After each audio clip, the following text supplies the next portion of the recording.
Bonjour à chacun, cinquième portion du cycle de lecture, portion dite Hayei Sarai, qui signifie la vie de Sarah. C'est une portion, c'est paradoxal parce qu'on parle de la vie de Sarah, mais en fait pour décrire sa mort.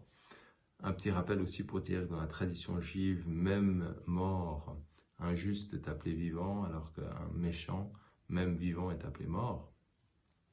Donc dès le départ, on a juste après la mort de Sarah, donc Abraham va tout d'abord commencer par trouver un lieu pour pouvoir enterrer sa femme. En fait, il va trouver une grotte qu'il va acheter, donc acheter le terrain autour. Ce sera le premier achat et la première fois que Abraham va acquérir un terrain. Jusque-là, il était juste de passage. Et donc, il va prendre la première fois un terrain en Israël, dans le pays de Canaan en l'occurrence. Et la deuxième mission qu'il va faire, c'est trouver pour son fils une femme. Et pour ça, il va envoyer Eliezer, son serviteur fidèle, pour aller dans son pays d'origine, pour trouver justement une femme qui ne soit pas une femme des nations, et donc vraiment qui soit une femme qui croit aussi en Dieu unique. Donc il va l'envoyer dans son pays d'origine.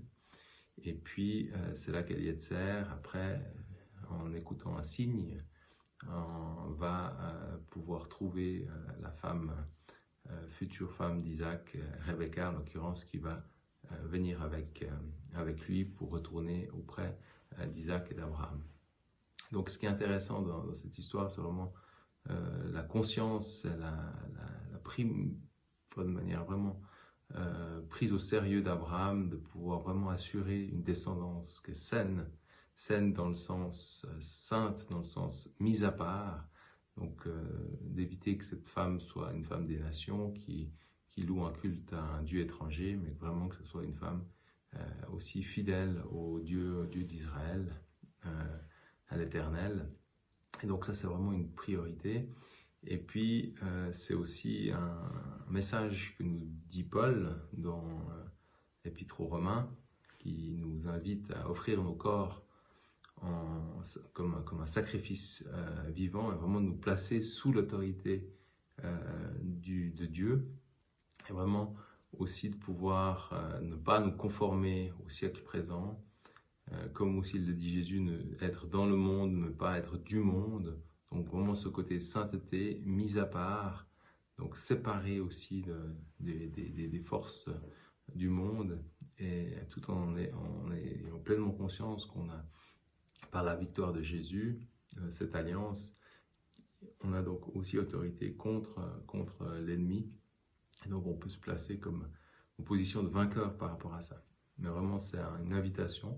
Et c'est un questionnement aussi pour nous de savoir est-ce que vraiment on a une attitude, on a une vie qui est tout à fait conforme aux lois du royaume, ou bien au contraire est-ce qu'on se conforme aux lois du monde. Donc ça c'est vraiment aussi un questionnement. Est-ce qu'on veut suivre vraiment la ligne qu'Abraham a fixée pour essayer vraiment de respecter maximum les commandements, la loi, le respect de Dieu en premier lieu, le respect de qui est Dieu, l'Éternel, qu'on ait cette crainte aussi de Dieu. Donc voilà, bonne suite de lecture. On est vraiment dans ce passage qui est un peu une transition entre la vie d'Abraham et puis ensuite la vie d'Isaac. Donc bonne suite de lecture et puis à tout bientôt.